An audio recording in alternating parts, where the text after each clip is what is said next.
كل الناس بتتكلم عن كلود، اكيد سمعت عن كلود في الايام اللي فاتت، وانا هنا عامل الكورس دوت عشان خاطر اعلمك كل حاجه عن كلود وفي وقت قصير جدا في حوالي 20 دقيقه. هحاول اختصر على قد ما اقدر، فيلا بينا نخش في الموضوع على طول. واول حاجه عشان خاطر تقدر تسجل في كلود انك تخش على cloud.ai بالشكل دوت، وطبعا هيجيب لك هنا صفحه اللوجن او ان انت تعمل ايميل على كلود. لو انت مش عامل فعندك تو ويز، يا اما تسجل عن طريق جوجل يا اما طبعا تسجل عن طريق ايميل بالشكل دوت. فبكل سهوله تقدر طبعا تعمل كونتينيو وذ جوجل وتختار الايميل اللي انت بتستخدمه، وبكل سهوله هتبقى جوه الصفحه الثانيه اللي انا هوريها لك حالا، واللي هي دي هتبقى جوه كلود بالشكل دوت. وهتلاقي اول حاجه طبعا عندنا هي الشات، زي ما انت شايف كده هتلاقي ان انت لما تختار هتلاقي النافذه دي، وهتلاقي عندك نيو شات هنا، تمام، زي تشات جي بي تي بالظبط. فتقدر بكل سهوله ان انت طبعا تكتب لكلود اي حاجه زي ما بتكتبها لتشات جي بي تي، ويبتدي كلود ان هو يرد عليك. وتقدر طبعا ترفع له اي ملف انت عايزه، او طبعا يعني ايه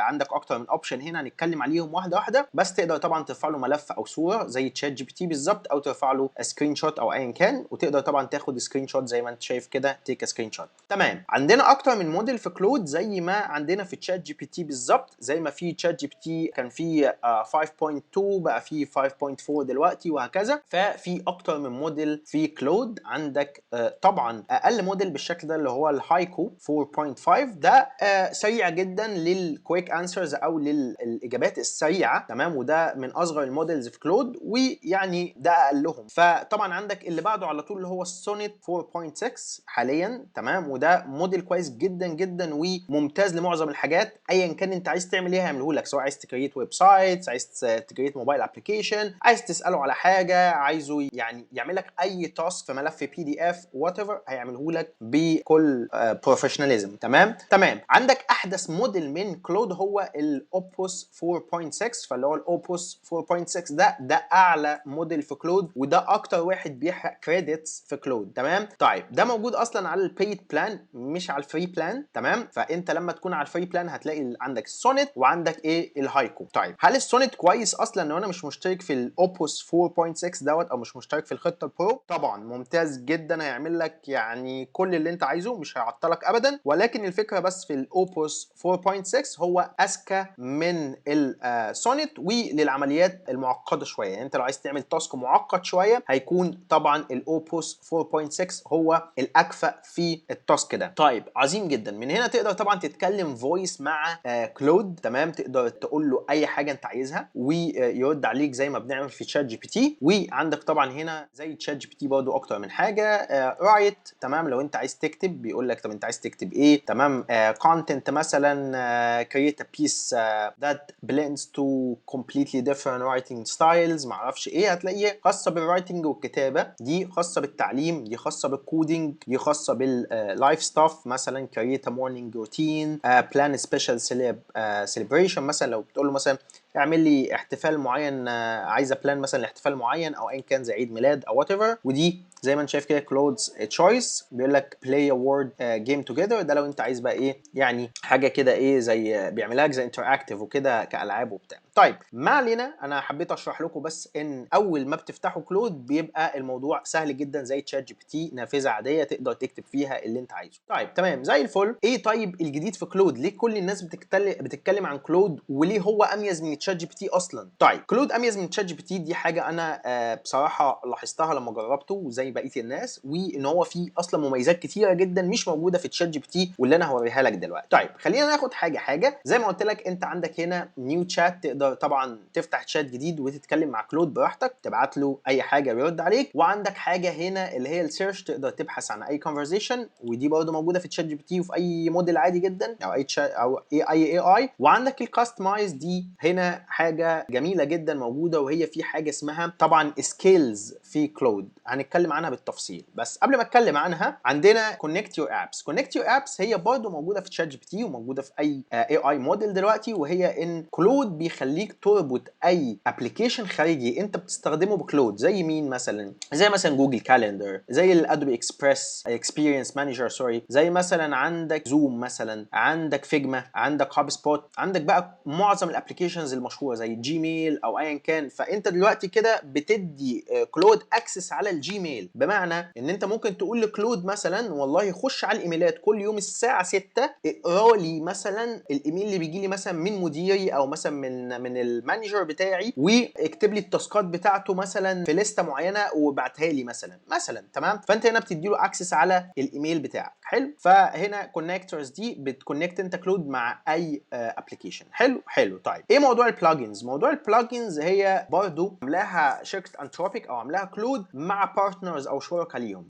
حلو. طيب هي ايه البلجنز؟ زي ما انت شايف كده، في حاجه تخص الماركتنج، في حاجه تخص الداتا، في حاجه تخص الفاينانس، في حاجه تخص الانجينيرنج. هي من الاخر تقدر تقول كده زي البلجنز اللي بتبقى موجوده في وورد بريس مثلا. لو انت بتستخدم وورد بريس، من الاخر هو زي تطبيق من الاخر انت بتضيفه لكلود، تمام، يعتبر برضه بمهارات معينه. حلو.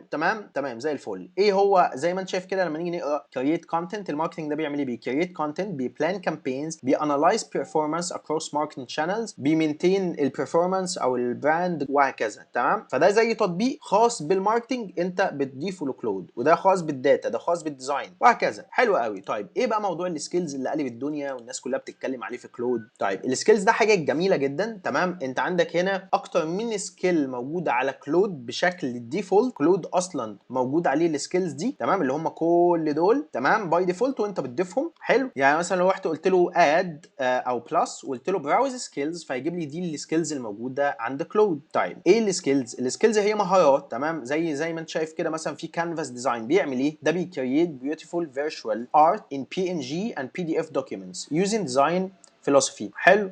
يعني ده بيستخدم فلسفه معينه، تمام، عشان يعمل لك ديزاينات شكلها حلو، بي دي افس دوكيومنتس شكلها حلو. طيب لو احنا عايزين نفهم ده اصلا بيعمل ايه وعايزين نفهم عنه اكتر، كل اللي هنعمله هنروح كده على زي ما انت شفت كده العلامه بتاعت السيتنجز دي، وهنا هيقول لك ده بيعمل ايه بالظبط. كاتب لك هو ديسكريبشن، وهتلاقيه كمان بيجيب لك محتويات الملف. زي ما انت شايف كده اهم فايل عندنا اللي هو السكيل دوت ام دي، تمام. هتلاقيه تحت كل سكيل هنا في سكيل دوت ام دي. ده بقى بيشرح ايه كل حاجه عن الفايل ده بيعمل ايه. هو ده بيكريت beautiful visual art in PNG and PDF documents using design philosophy. You should use this skill when the user asks to when the user asks to create a poster, piece of art, design or other static piece. تمام. زي ما انت شايف كده هو كاتب يعني عامل سكيل او مهاره معينه حاططها جوه الفايل ده، فانت تقدر تستخدم السكيل دي عشان يبني لك ديزاينات شكلها حلو، ويبني لك بي دي افس، تمام، منظمه وشكلها حلو برضه بناء على طلبك.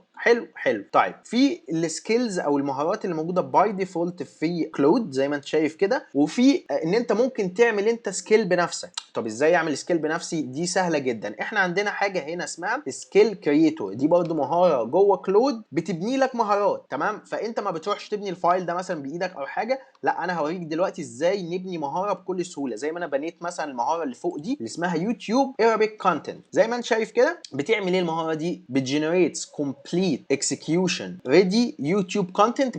بتعمل لي يوتيوب كونتنت او محتوى يوتيوب اوبتمايزد للغه العربيه، ماشي، وللاودينس العرب او الجمهور العربي. انا بتكلم عن اي بتكلم عن ازاي تعمل فلوس اونلاين، بتكلم عن الميديا باينج، بتكلم عن الاوتوميشن. فدي الحاجات اللي انا بتكلم فيها. فهنا هو مخصص للي انا بتكلم فيه بالظبط، تمام. وهو زي ما انت شايف كده بيقول لك يوز او استخدم this skill او استخدم المهاره دي whenever the user اللي هو انا، ماشي، لما المستخدم اللي هو انا، تمام، يسالك ان انت تكريت يوتيوب فيديو او كونتنت بلان لليوتيوب او سكريبت او هوك او ثامبنيل اللي هي الصوره بتاعت اليوتيوب الكفر، تمام، بتاعت الفيديو، او اس اي او باكج او شورت فورم كليبس شورتس اليوتيوب شورتس او الريلز. فده انا عامله بناء بالظبط بالملي على اللي انا عايزه. فدي بقت السكيل هو عملها لي بالشكل ده. لو نزلنا هنلاقي كل حاجه انا عايزها بناء على اللي انا طالبه عملها لي بالظبط. طيب هنعمل السكيل سكيل مع بعض هنعملها، بس حبيت افهمك فكرتها. حلو كده؟ حلو. فاحنا عندنا دلوقتي زي ما انت شفت ان انت تقدر تتكلم معاه زي تشات جي بي تي بشكل عادي جدا، تمام، وتقدر ان انت في كلود طبعا تدوس على كاستمايز وتكونكت الابس بتاعتك زي الجيميل مثلا ونوشن وي وزائد ان انت تقدر تكريت برضه سكيل من كاستمايز دي. تمام تمام، هنكريت سكيل مع بعض وهوريك. حلو حلو. طيب دي الشاتس زي ما انت شايف، لما ادوس على شاتس هلاقي كل المحادثات اللي بيني وبين كلود بالشكل ده. وعندي حاجه ثانيه اسمها بروجكت. طيب ايه هو بروجكت بقى؟ بروجكت بكل بساطه هو ان انت بتنظم مشروع معين جوه كلود، زي في تشات جي بي تي لما انت كنت مثلا بتروح تعمل جي بي تي معين، هو هنا نفس الفكره بالظبط. خليني اقول لك ان انا عامل هنا برضو اليوتيوب بتاعتي، تمام، اليوتيوب تشانل انا دلوقتي عامل لها فايل. تعالى كده نتفرج عليه ونبص ايه موضوع البروجكت ده مشروعي، اليوتيوب ده مشروعي، تمام. فانا قلت له هنا في المشروع بتاعي ده، المشروع بتاعي ده اسمه يوتيوب تشانل. ايه الجول بتاعي او الهدف بتاعي؟ الهدف بتاعي ان انا عايز اوصل ل 100,000 سبسكرايبر السنه دي على اليوتيوب. حلو حلو. طيب هنا اقدر اكتب له اي حاجه انا عايزها، وهنا الشاتس بتاعتي، يعني انا دلوقتي كل مره اخش اكتب هنا هيبقى عندي اكتر من شات هنا. تمام تمام. طيب هنا في ميموري اللي هي الذاكره، فهنا في ذاكره انا مش كل مره، تمام، هروح افكره احنا بنعمل ايه في البروجكت ده او في المشروع ده، لا دايما هيفضل فاكر احنا بنعمل ايه. في حاجه كمان جميله جدا اللي هي انستراكشن، او انت بتديله تعليمات بتعرفه يعمل ايه وما يعملش ايه، عشان ما يقعدش انت بقى ايه، ما تقعدش تكرر له نفسك كل شويه. فانا هنا في الانستراكشن عامل زي ما انا كنت عامل في السكيل بالظبط، تمام. قلت له هنا زي ما انت شايف كده الايدنتيتي والرول، قلت له انت والله وظيفتك ان انت elite يوتيوب جروث استراتيجيست، انت واحد متخصص في الجروث استراتيجيست، تمام، والكونتنت انجينير with deep expertise، وعندك خبره، تمام، عميقه جدا في كونتنت العربي من الاخر، تمام، الديجيتال الارابيك ديجيتال ماركتنج. وقلت له ان انت فكر زي مستر بيست استراتيجيست وما اعرفش ايه، واديته شويه حاجات، وانت رايت لايك ا نيتيف Arabic كريتور، اكتب زي المواطن العربي بالظبط، كل حاجه، تمام، اداها له عشان يخدمني في موضوع اليوتيوب اللي انا بعمله. وقلت له الجول بتاعي ايه واللغه بتاعتي اللي هو Arabic ومصري، وانا طبعا كمان يعني بتكلم محتوايا ليه المصريين وليه الخليج، تمام. اديته كل حاجه حتى الثامنيل، تمام. مديله الثامنيل انا عايزها هتبقى بستايل عامل ازاي، زي ما انت شايف كده. اللي انا جبت لك الثامنيل الاخيره اللي انا لسه عاملها بتاعت الفيديو دوت، بص كده عملت ثامنيل جامده جدا. خليني اوريها لك. ثامنيل اهي، دي الثامنيل اللي احنا عملناها زي ما انت شايف كده، ثامنيل جامده جدا، عملها لي بالستايل اللي انا عايزه.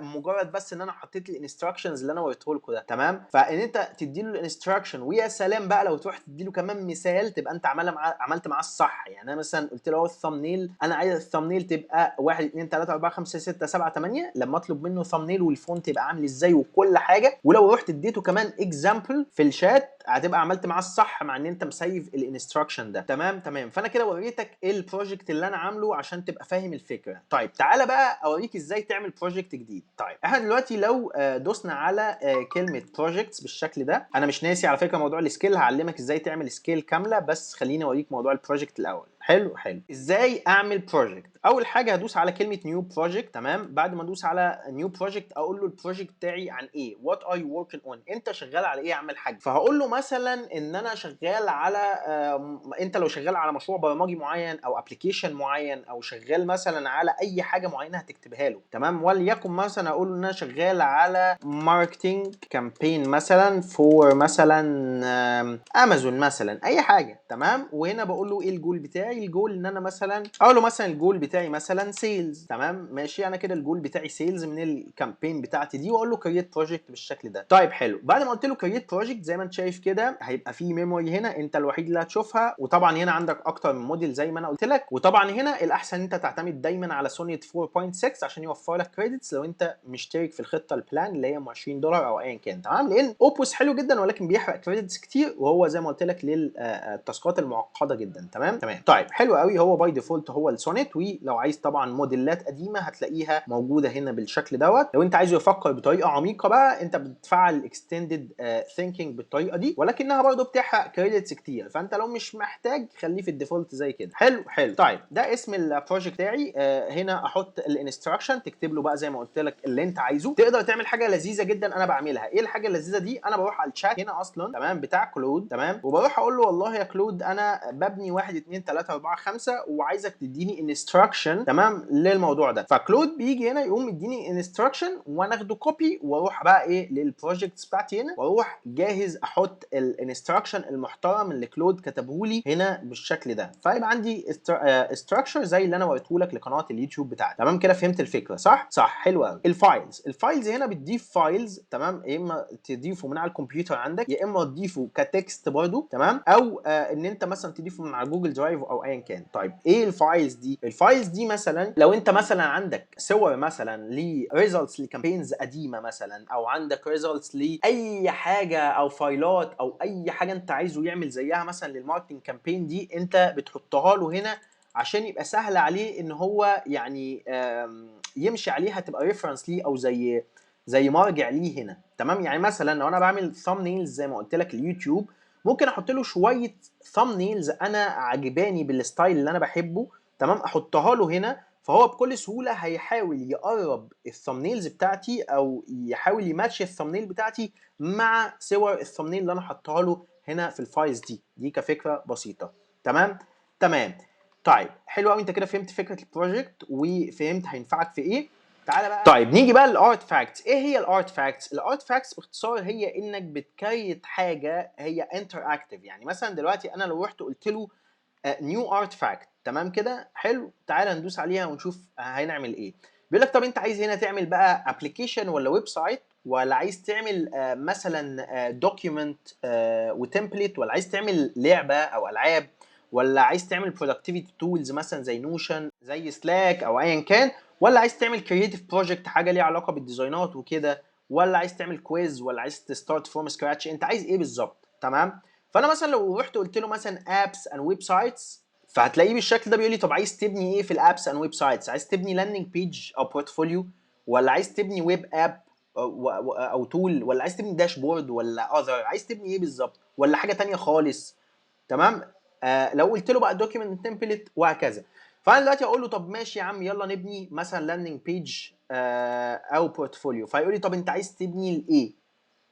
مثلا هو معاه بياناتي تمام، فهو عارف ان انا كنت شغال في شركه اسمها اي ام بي، فبيقول لي عايز تبنيها لاي ام بي، ولا عايز لكلاينت، ولا one of my side projects، انت عايز ايه بالظبط؟ فخلينا اقول له مثلا my agency اي ام بي مثلا يعني، فيقول لي تمام اي اي باورد ولا نو جاست ستاتيك انتراكتيف يو اي، فهقول له لا خليني ان هو انتراكتيف يو اي تمام. خلينا نشوف هيبيلد ايه، يلا بينا نشوف. المفروض كده ان هو بعد ما يخلص الموضوع دوت هيقوم جايب لنا بقى ايه زي بريفيو كده، نشوف هو بنى ايه. هنا بص جاب لي خيارات، بيقول لي طب الفايب اللي انت عايزه ايه؟ بولد ام مودرن، ولا كلين مينيمال، ولا لكجري، ولا انت عايز ايه بالظبط؟ فاقول له والله بص خليك كرياتيفيتي اند دايناميك تمام. طيب انت عايز السكشنز بقى، عايز السكشنز تكون ايه؟ هيرو سيرفيسز اباوت كونتاكت، ولا عايز ايه بالظبط؟ هقول له خلاص ولا فول بيج مثلا فيها كل السكشنز، فهقول له والله بص خليها هيرو سيرفيس اباوت كونتنت. ماشي خلينا نشوف هي ايه هيبني لنا ايه. زي ما انت شايف كده هيستارت بقى ايه يبني الدنيا. خلينا نشوف. كتب لنا بيقول لنا happy with write this plan say the word and I'll build it. ماشي خلينا نشوف ايه البلان اللي عملها لنا. الهيرو بيقول لك bold animated headline، هيعمل animated headline tagline and a CTA button يعني click to action button let's work together، هيبقى مكتوب عليه let's work together، وهيبقى فيه services وهيبقى فيه about وcontact والكلام ده كله، وهيبقى فيه dark background. ماشي هقول له مثلا go ahead يلا بينا. خلينا نشوف هيبني ايه. زي ما انت شايف كده اهو جاب لي على اليمين هو بيبني الكود، وهيجيب لي في الاخر بريفيو بعد ما يخلص.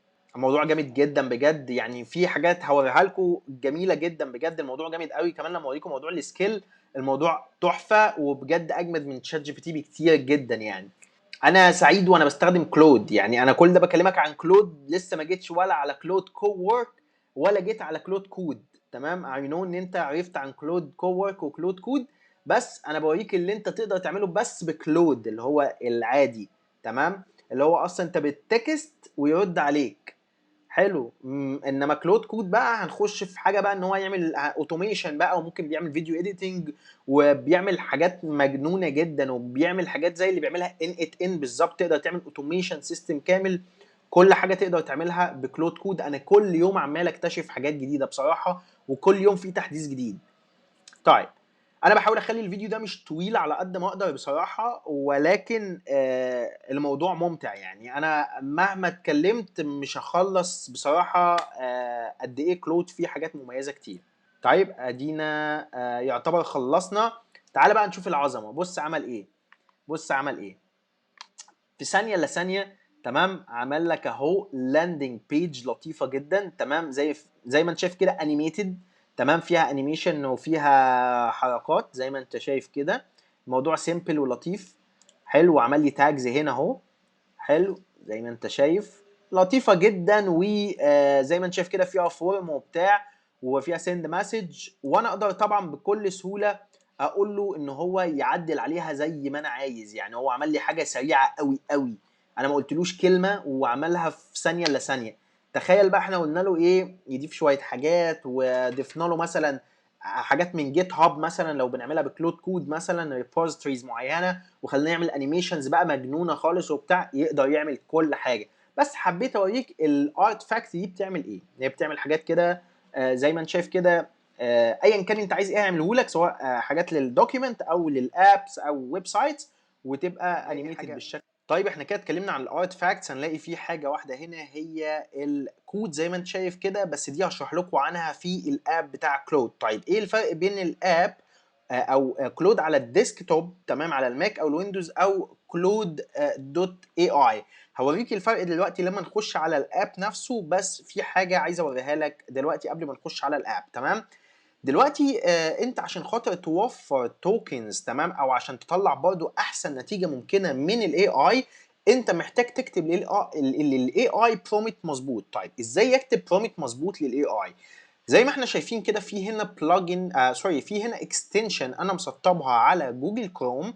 الاكستنشن دي لتشات جي بي تي ولكلود. طيب انا بطلت استخدم تشات جي بي تي دلوقتي، بستخدم كلود بصراحه، بس هي بتنفع للاثنين. طيب بتعمل ايه الاكستنشن دي؟ الاكستنشن دي بتكتب برومت مظبوط. اي برومت انت بتكتبه، الاكستنشن دي بتعدل عليه وبتخليه احسن، عشان تطلع لك احسن نتيجه ممكنه من كلود او تشات جي بي تي، وتوفر عليك كريدتس. حلو حلو. طيب زي الفل. دلوقتي انا لو كتبت هنا اي حاجه، هتلاقي اول ما تدوس على اوبتمايز برومت هتلاقيه على طول قام معدل البرومت. يعني مثلا دلوقتي اقول له مثلا I wanna مثلا create مثلا جوجل ادز كامبين مثلا بالشكل ده.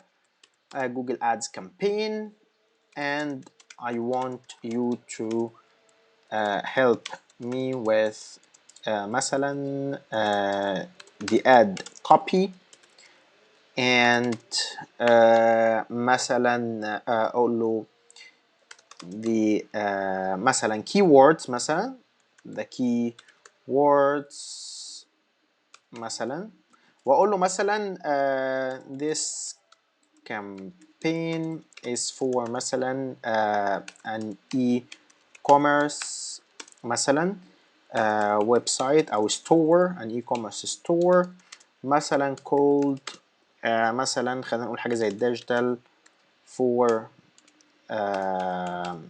Arabs. ده ويب سايت او ستور انا كنت عامله digital for Arabs مثلا. تمام، ومثلا ممكن اقول له طبعا ايه شويه ديتيلز بقى، مثلا زي ان انا مثلا عايزه كمان يساعدني في الاكستنشنز. I also want you to help me with the Google Ads مثلا مثلا assets مثلا like مثلا the call out extension مثلا the call out extension مثلا وبقى طبعا ايه بقيه الحاجات بقى طبعا. فخليني مثلا اقول له ان احنا اوبتمايز البرومت ده كده مثلا. زي ما انت شايف كده انا كتبت برومت كده يعني اي حاجه، تمام، كمثال، وهروح اكتب اروح ادوس على اوبتمايز برومت.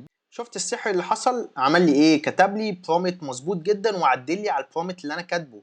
انا كنت كاتب برومت عبيط جدا، اي حاجه اي برومت، فقام قايل لك ايه: you are an expert Google Ads strategist, help me plan and produce a ready to launch search campaign for an e-commerce store named كذا كذا و provide 1 2 3 4 5. شوف كتب لك يعني حرفيا برومت طويل جدا، انت صعب تكتبه بايدك، وحاجه احترافيه جدا وبروفيشنال جدا. فانا بنصحك تروح تعمل يعني اضافه للاكستنشن دي، وزي ما انت شايف كده هي فور فري. هي صح فيها بيد بلان، معرفش بتديك فري قد ايه بصراحه، بس هي بتديك برضو يعني عدد مش قليل من البرومت اوبتمايزيشن، فتقدر تستخدمها. وحتى لو انت بتستخدم زي ما قلت لك كلود على الكمبيوتر او تشات جي بي تي، هتلاقي دايما كلمه اوبتمايز برومت دي موجوده كده فوق الشات، بس على الابلكيشن مش موجوده فوق الشات على الابلكيشن. ولكن تقدر طبعا يعني مثلا تروح تكتب هنا وبعد كده تاخده كوبي وتحطه على الابلكيشن لو انت هتستخدم الابلكيشن. طيب كده شرحنا عن كلود كود كويب، تمام. تعالى بقى نروح نتكلم عن كلود كود كابلكيشن، وفي نفس الوقت اشرح لك موضوع السكيل اللي انا قلت لك عليه. طيب دلوقتي انا هقفل دوت خلاص، احنا مش محتاجينه. هو كل اللي هنا هو اللي موجود على الابلكيشن، ولكن الابلكيشن عليه حاجات زياده شويه. تعال نشوف. طيب زي ما انت شايف كده هنلاقي ان دلوقتي الابلكيشن عليه واجهه مختلفه شويه، وهو ان هنا عامل لي واجهه للشات وواجهه لكلود كود. وقبل التحديث ده ما يحصل امبارح كان هنا موجود في النص الثلاث حاجات اللي هو الشات وكوورك، كلود كوورك وكلود كود، ولكن دي اتغيرت ودلوقتي بقى في عندك شات و عندك هنا كلود كود، تمام. مش عارف بصراحه الكوورك راحت فين، مش شايفها هنا، ولكن هشرح لك برضو عن الكوورك، تمام. التحديث ده لسه ظاهر امبارح بالليل يعتبر، تمام. طيب زي الفل. هنا لو انت عايز تعمل شات يعني يوز انكوجنيتو، شات ما يتسجلش، تمام، هتختار هنا، تمام، العلامه بتاعت الجوست ده، تمام. وطبعا زي ما بتعمل في تشات جي بي تي بتعمل تمبرري تشات، هي هنا زي التمبرري تشات برضه، تمام تمام.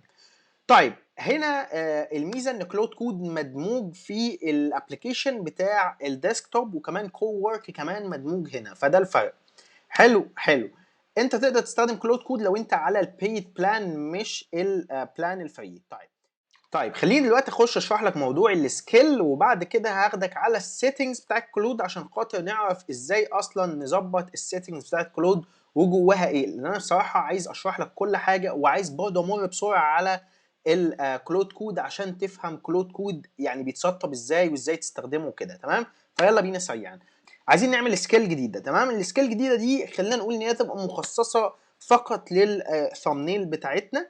طيب خليني بدل ما اكتب له دلوقتي، خليني اتكلم معاه عن طريق طبعا الابلكيشن اللي اسمه ويسبر فلو. ده ابلكيشن جميل جدا، انا دايما حاطه على اللابتوب، و بصراحه بستخدمه بشكل مجاني في خطه مدفوعه، ولكن الفري بلان بصراحه مظبطاني على الاخر وبتقضي معايا كتير، تمام. طيب دلوقتي انا بخصص له زرار معين، وليكن الزرار ده يكون كوماند في الماك او كنترول او شيفت او ايا كان، او في الويندوز ما علينا، وبتدوس عليه مثلا كلمه كنترول وبتبتدي تتكلم. فانا مثلا دلوقتي هقول له hello, I'm a YouTuber. Actually, I make videos on YouTube about marketing and AI and money management. And actually, I want you to be building my thumbnails for my YouTube videos. And I want to turn this into a skill on Claude. So please help me build this skill. And I want my thumbnails actually to be like Mr. Beast style. I want it to be very eye-catching, and I want it to be bringing like high click-through rate. تمام. انا قلت له كده ايه برومبت سريع جدا من غير ما اظبطه، من غير ما اعمل اي حاجه. ولكن في حاجه بقى، لو انا عايز احول دي لسكيل، هاجي بكل بساطه اعمل على سلاش هنا، تمام، واختار سكيل من السكيلز اللي انا قلت لك موجوده في كلود. كانت موجوده فين لو انت تفتكر؟ كانت موجوده في الكاستمايز. في اوريدي سكيلز موجوده على كلود، وفي سكيلز انت تقدر تبنيها بنفسك. فاحنا دلوقتي بنبني سكيلز لنفسنا، تمام. وبعرفك ازاي تبنيها، ان انت تروح تعمل كده سلاش وتعمل سكيل كريتور، تختار السكيل كريتور دي. فالسكيل كريتور دي مهاره هتبني لك المهارات اصلا، تمام.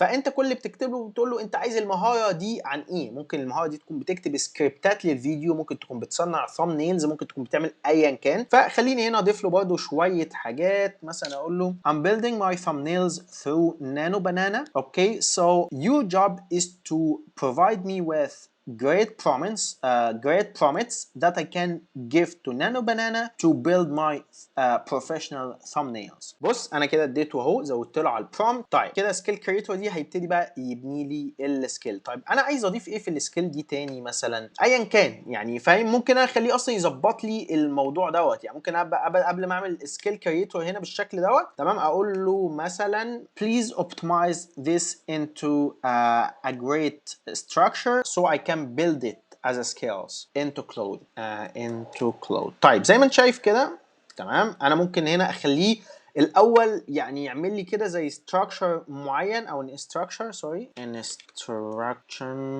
ثواني عشان ما كتبتش صح. ماشي instruction so I can build a skills in Claude. يلا خلينا مثلا نعمل كده، وبعد طبعا ما يكتب لنا زي instruction محترم نحولها بقى لسكيل. تمام زي ما انت شايف كده هو بيقول لي انا بقرا الكرييتور سكيل زي ما انت شايف كده، حتى بدون ما انا اعمل سلاش سكيل كرييتور ابتدى هو يختار على طول بالذكاء بتاعه ان انا عايز ابني سكيل، فابتدى يستدعي السكيل كرييتور عشان تبني لي السكيل دي. بص قال لي ايه بقى، now let me also check the YouTube Arabic content skill اللي هو اللي انا مديها له اصلا since it's relevant to your niche. يعني قال دي relevant للنيتش بتاعك، فقام مستدعي كمان السكيل بتاعت اليوتيوب بتاعتي اللي انا لسه عاملها من شويه. فالميزه ان انت لما بتفتح تشات جديد معاه ويبقى relevant اللي انت بتتكلموا فيه، بيقوم مستدعي السكيل اوتوماتيكلي بدل ما انت تعمل سلاش وتقوم مختار السكيل من هنا. فدي حاجه عظيمه جدا. فهو دلوقتي بيبني السكيل زي ما انت شايف كده. خلينا نشوف هيبني ايه، وتقدر على طول تضيفها بشكل بسيط جدا بتكة زرار على السكيلز، تقدر تستدعيها كل مره انت او هو يستدعيها لك اوتوماتيكلي لما تكلموا في توبيك ريليتد. طيب خلينا نشوف اهو كده بيبنيها. طيب زي ما انت شايف كده بنالي سكيل، قال لك اهو generate professional high CTR YouTube thumbnail prompts optimized for Nano Banana in Mr. Beast style for channel cover marketing, AI and money management. Use this skill whenever the user asks for a thumbnail. يعني كل ما اليوزر يسأل ان هو عايز يعمل thumbnail يلا اعمل له الثمنيل بتاعته بس بناء على المستر بيست ستايل، وهتكون بتجهز طبعا البرومت اوبتمايزد لنانو بانانا. وزي ما انت شايف كده تحت عمل لي ايدنتيتي وكتب لي الكريتور اسمه محمد سمير. بص كتب لي الستايل اللانجوج بالعربي كل حاجه، واستدعى المعلومات دي منين؟ استدعاها من برضو السكيل القديمه اللي هي اسمها اليوتيوب اللي انا وريتها لكم.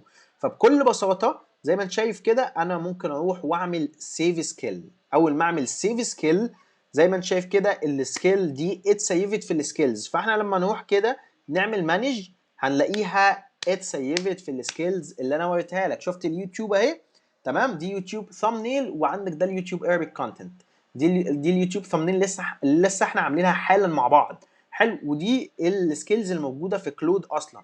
فشوف في ثانيه الا ثانيه احنا عملنا سكيل تبقى موجوده في كلود. فانت ممكن بقى تعمل سكيل عميقه جدا وتبقى يور اون سكيل بتاعتك انت، وتكون فيها كل الحاجات اللي انت عايزها عشان ما تقعدش تكرر نفسك كل مره وتشرح له ان انت عايز مثلا الثامبنيل دي يبقى شكلها كذا والستايل كذا، او عايز مثلا الكورس ده يبقى 1 2 3، او عايزك تشرح لي محاضره مثلا مثلا تقول له المحاضره دي انا عايزك انت مثلا تبقى يو ار دكتور مثلا ومثلا متخصص في كذا كذا كذا. فهو اوريدي بيبتدي يفهم بدل ما انت تقعد تكرر نفسك كل مره فيديك نتيجه احسن.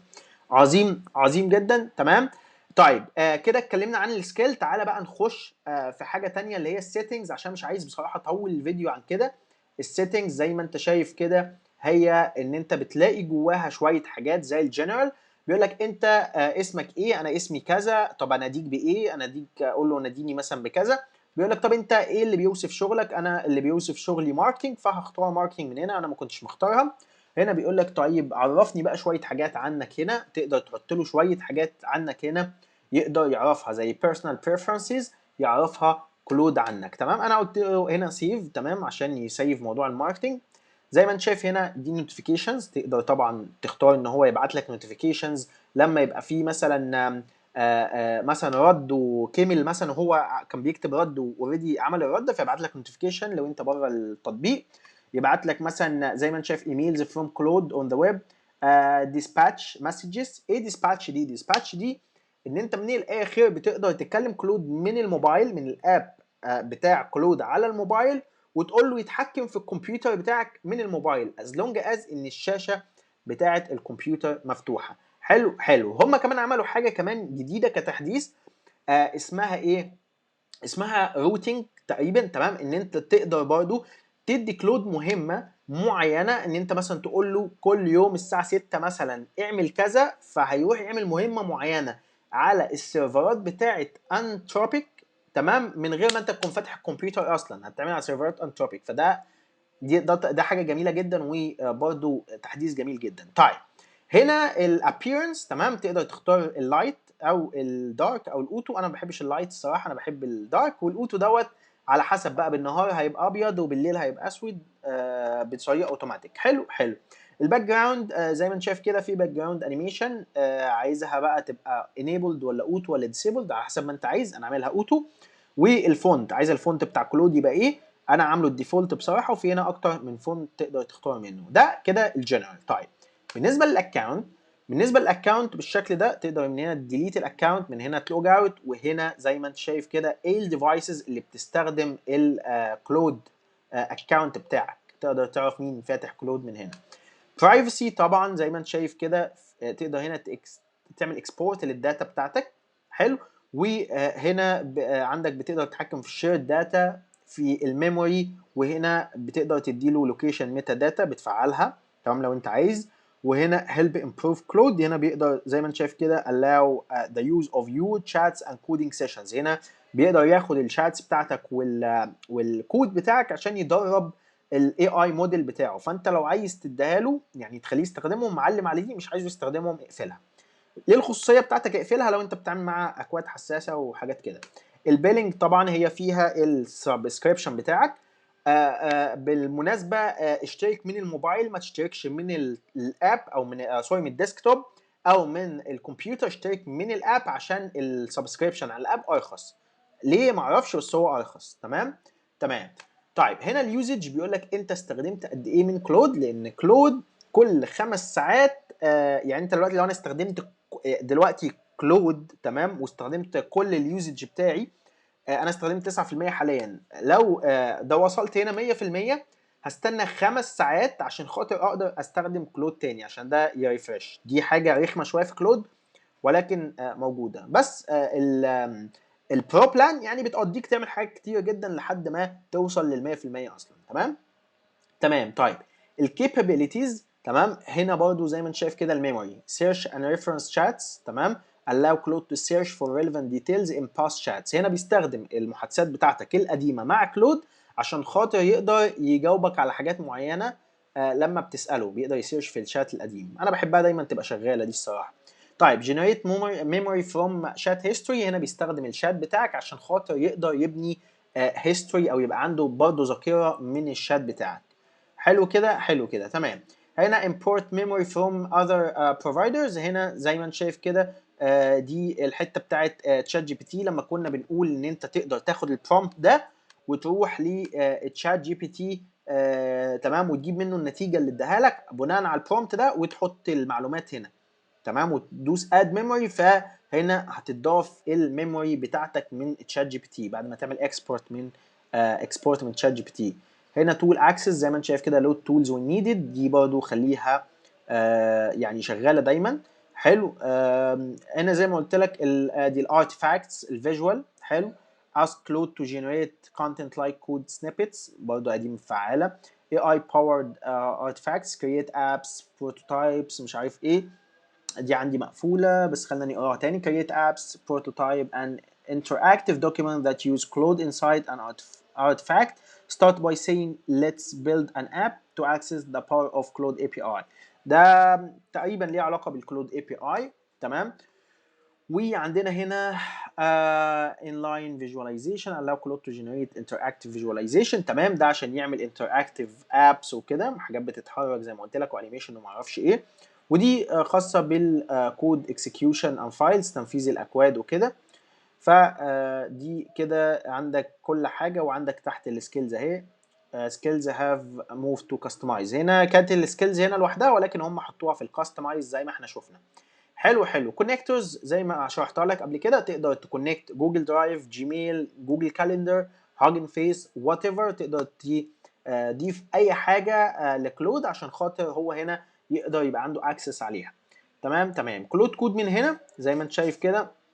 ميك شور برضو الحاجات دي هتبقى شغاله باي ديفولت، بس انت طبعا لو عايز طبعا تضيف اي حاجه من هنا تقدر تضيفها. create pull requests automatically، auto fix pull request، ده لو انت تقريبا رابطه بجيت هاب بقى وكده. تمام. وعندك الكو ورك بالشكل دوت. الديسباتش اهي شغاله، انت تقدر تكلمه من الموبايل عشان تتحكم في الكمبيوتر. كلودين كروم دي جميله جدا عشان يقدر يفتح هو كروم ويقدر ايه يعني يخش يسيرش على الويب وكده. تمام زي الفل. سوري دي خاصه بالاكستنشن، سوري معلش، دي خاصه بالاكستنشن بتاعت كلود على الويب. تمام. هنا allow extension، ففي كلود اكستنشن على الويب تقدر برضو تستخدمها. تمام تمام. جنرال زي ما انت شايف كده فيها برضو ايه يعني المنيو بار، فيها اليوز، فاهم، براوزر يوز. لو عايز ان هو يستخدم البراوزر يقدر يستخدم البراوزر هنا من غير ما يرجع لك. تمام. ولكن طبعا نقفلها عشان ممكن يخش اي موقع ويستخدمه وبتاع من غير علمي، ودي فيها ريسك شويه ان ممكن يخش على مواقع يعني مش تمام خالص، مش تمام بمعنى ان هي مش امنه يعني. تمام تمام. طيب دي معظم الحاجات اللي في كلود. مش عايز اطول الفيديو عن كده، بس دي معظم الحاجات. بالنسبه لموضوع الكو ورك، زي ما قلت لك انا مش عارف هم يعني مش موجوده دلوقتي هنا. تمام. مش عارف ليه مش ظاهره عندي. مش عارف دي عندي في التحديث بتاع الماك عشان ماكي قديم شويه هنا ولا ايه، معرفش. بس تعالى اشرح لك بسرعه عن كلود كود. انا عارف بتكلم بسرعه شويه بس انا مش عايز الفيديو يكون طويل. تمام. طيب بالنسبه لكلود كود الموضوع جامد جدا. تقدر تسطب كلود كود عن طريق التيرمينال. تمام. او تقدر تتكلم مع كلود كود وتستخدمه هنا دايركتلي على الاب، وده الفرق بين الابلكيشن على الديسكتوب والكلود دوت اي اي. حلو حلو. طيب احنا هنا برضو في السيتنجز عايز اوريك حاجه معلش. في السيتنجز هنا لو بصينا على الكلود كود ماشي هتلاقي هنا ان بيقول لك install instructions here. فهنا بيجيب لك instruction ازاي تسطب الكلود كود. فانت عندك اكتر من طريقه تقدر تسطبه عن طريق التيرمينال، ودي برومت واحد سهل جدا. وتقدر تسطبه عن طريق فيجوال ستوديو كود ماشي. وتقدر طبعا تستخدمه عن طريق الابلكيشن بتاع كلود نفسه زي ما انا قلت لك. حلو حلو. انا دوست هنا اهو. تمام. بس مش عارف ليه بيلود لغايه دلوقتي، بس ما علينا، هو عشان بس بطيء عندي شويه، بس خليني اوريك. طيب زي ما انت شايف كده هو فتح اهو. هنا بيقول لك ازاي تقدر تسطب كلود. تقدر تسطب كلود عن طريق التيرمينال. تمام. ان انت تاخد الامر دوت لو انت على الماك او لينكس هو امر واحد بس هتحطه في التيرمينال، او لو انت على ويندوز هتاخد الامر دوت. لو انت على زي ما انت شايف بيقول لك هوم برو تاخد الامر دوت، لو على وينجيت تاخد الامر دوت. طيب انا بالنسبه لي كماك انا خدت الامر دوت وسطبته عن طريق التيرمينال. تمام. لو عن طريق الديسكتوب انت كل اللي عليك ان انت تحمل الاب اللي احنا محملينه على الديسكتوب دوت، وتقدر تستخدم كلود كود وهوريك ازاي تستخدمه دلوقتي.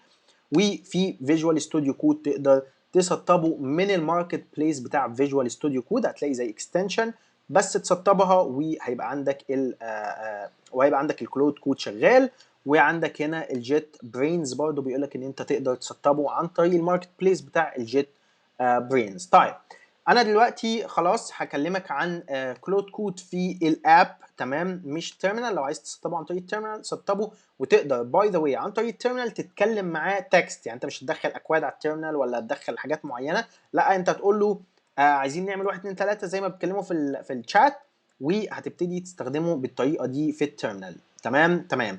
طيب انا دلوقتي هقفل جوجل كروم ونرجع تاني لموضوع الاب. تمام. خلاص انت كده فهمت كل حاجه.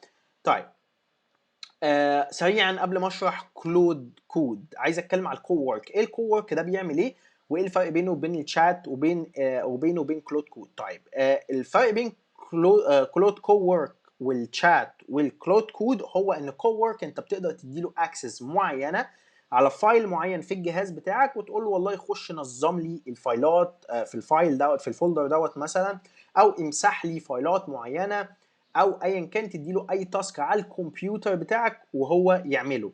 تمام. ده في حاله ان انت طبعا يعني محتاج كلود يشتغل بدالك على الكمبيوتر.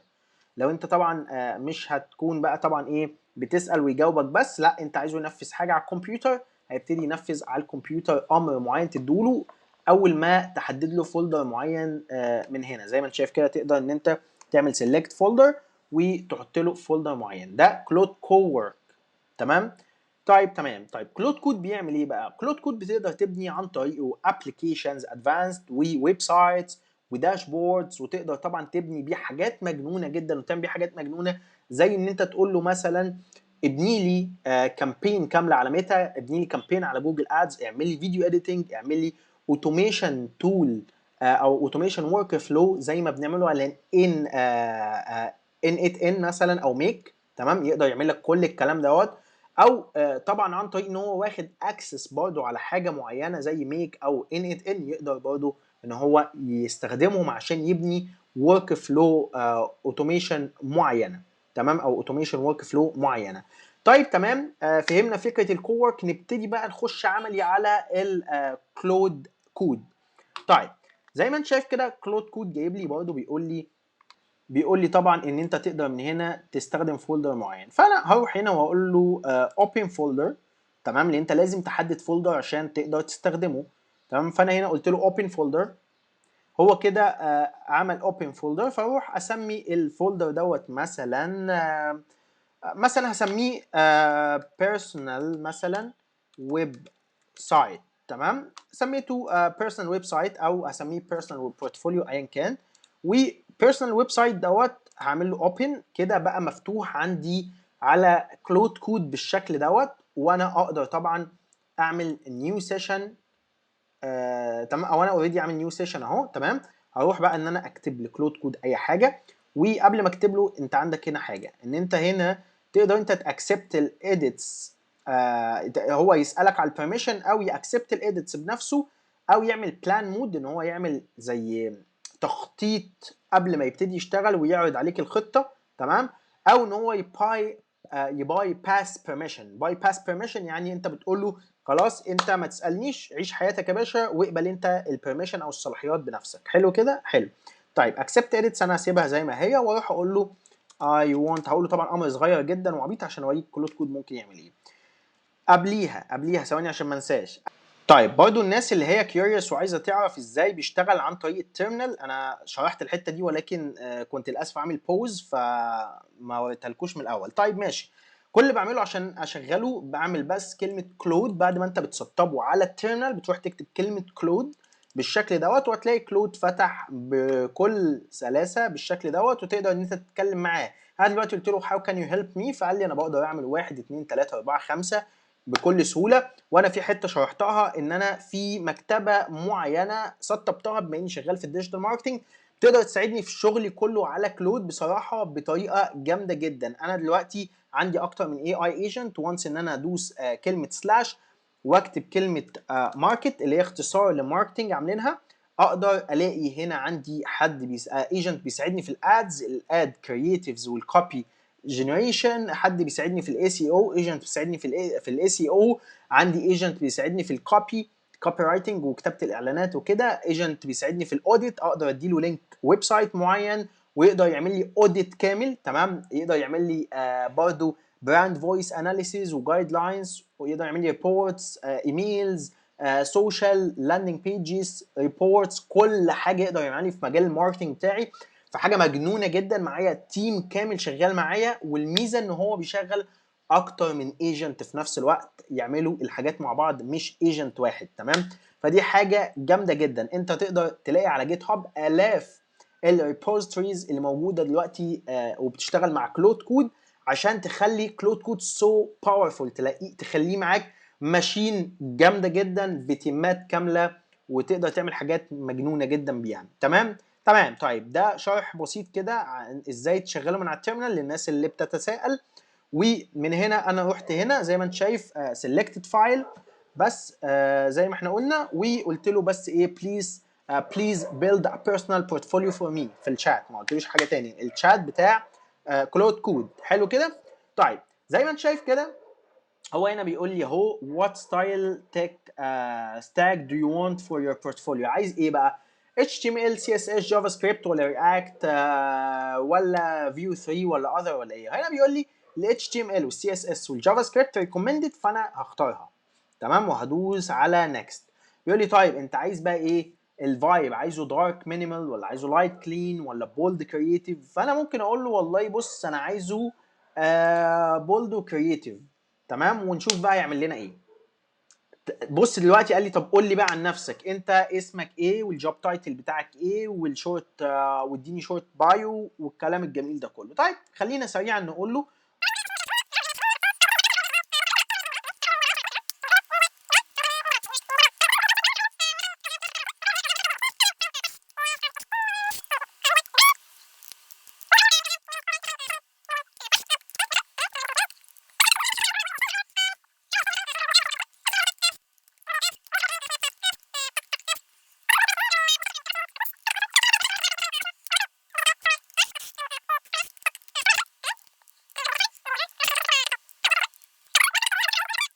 هقول له مثلا add dummy info for now مثلا. تمام، خليه يضيف info dummy دلوقتي وخلاص، وهدوس له على انتر وتعالوا نشوف هيعمل ايه.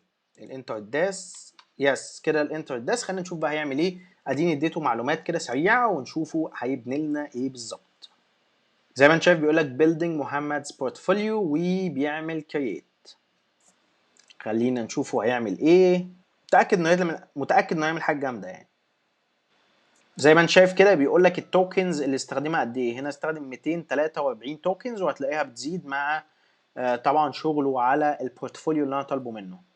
طيب زي ما انت شايف كده هو ابتدى يديني بريفيو في الجنب بعد ما خلص، وجاب لي هو عمل ايه بالظبط. زي ما انت شايف كده available for new projects. تمام، وجاب hire me. تمام، وجاب لي اهو ان انا اكتر من 5 سنين اكسبيرينس، وصرفت اكتر من 7 مليون دولار، وبشتغل على 4 ad platforms. وزي ما انت شايف كده view my work، عمل الزرار بطريقه لطيفه جدا. تمام، زي ما انت شايف كده، واعمل لي هنا كده زي ايه علامه ايكون statistics واباوت مي. حلو، وورك وذ مي، سي ريزلتس. وزي ما انت شايف كده الموضوع بطريقه انيميشن لطيف وخفيف. الموضوع لطيف جدا بصراحه، واقدر طبعا اطلب منه يغير لي اي حاجه انا عايزها. هو بس حط لي وان بروجكت اللي هو ديجيتال فور ايربس، وقال لي ان هو ايه بعمل ايه فيه بالظبط زي ما انت شايف كده. فيعني الموضوع لطيف بصراحه، حاجه خفيفه ولطيفه قلنا نجربها مع بعض. بس طبعا يقدر يعمل لي حاجه ادفانسد جدا جدا جدا لو انا اديته معلومات. انا ما اديتوش اي حاجه غير انا قلت له ابني لي بورتفوليو وخد يا عم اسمي وخد معلومات بسيطه جدا جدا، فبنى لي حاجه كده ايه على السريع. بس طبعا نقدر نعمل بيه حاجات عظيمه كتير. مش عايز اطول عليكم، انا كنت عايز اعمل فيديو 20 دقيقه وفجاه نط مني الساعه تقريبا. ففي حاجات كتيره جدا كمان يعني عايز اشرحها لكم مع الوقت بتعمق، مثلا زي الكوورك ممكن نقعد فيها شويه، ممكن نقعد شويه برضه في موضوع البلاجنز. يعني الحاجات دي اعمل لكم فيديوهات منفصله ليها، بس حبيت اشرح لك ايه هو كلود اللي الناس بتتكلم عليه، ايه هو الكلود كود، ازاي استخدمه، عباره عن ايه اصلا الموضوع دوت، عشان خاطر تبقى انت بتعرف تستخدم كلود. عرفتك ازاي تقدر تعمل برومت مظبوط لكلود. يعني اتمنى اكون شرحت لك معظم الحاجات، ودي ديسباتش اللي قلت لك عليها اللي تقدر تتكلم كلود من على الموبايل ويقدر يتحكم في الكمبيوتر بتاعك. وكلمه كيب اويك دي عشان تفضل مخليه السكرين شغاله ما تطفيش زي ما انت شايف كده، وتقدر ان انت تتحكم في كلود من الموبايل. اي حاجه هكتبها من على الموبايل هتوصل لكلود هنا. تمام، فدي كل حاجه عن كلود وكلود كود والكوورك. اتمنى اكون شرحت لك كل حاجه تمام وتكون استفدت.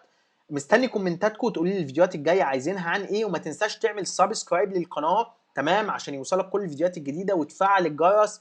وطبعا ما تنساش تعمل لايك عشان الفيديو ده يوصل لناس تانية. ومستني كومنتاتكم تقولي عايزين فيديوهات جديده عن ايه، وعايزكم طبعا تعملوا لي فولو على الانستجرام عشان انا اكتف دايما جدا جدا على انستجرام وعلى تيك توك وعلى فيسبوك. فمستني طبعا فمستني طبعا تفاعلكم، واشوفكم في فيديو جديد ان شاء الله. سلام.